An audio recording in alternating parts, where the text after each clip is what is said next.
Welcome to this guide for users of the Pull Through range of cleaning brushes.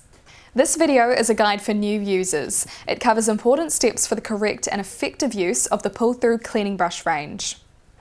The brushes come in different sizes to suit a wide variety of endoscopes. The first and most important step is to understand the scope you are cleaning.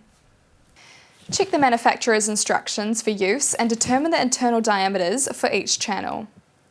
This is important as the endoscope can have channels with different internal diameters. Set up your workspace using clean gloves to select cleaning consumables. Select the correct pull-through cleaning brush for each channel. Before brushing, ensure the scope is not too tightly coiled in the sink.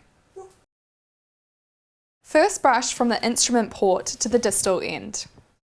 Use short strokes to push the leader end into the channel. This helps avoid bending the filament.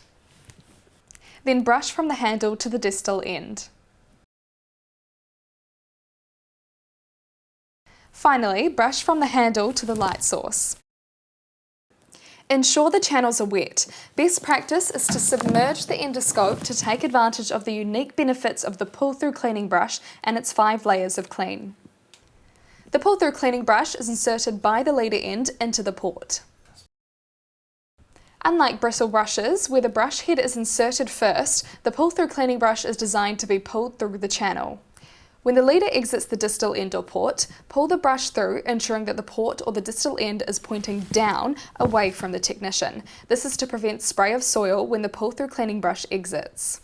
The resistance you can feel is the seal the wipers create against the channel wall. The pull-through cleaning brush is cleaning the channel like a squeegee. As the pull-through cleaning brush passes along the channel, you can feel the clean.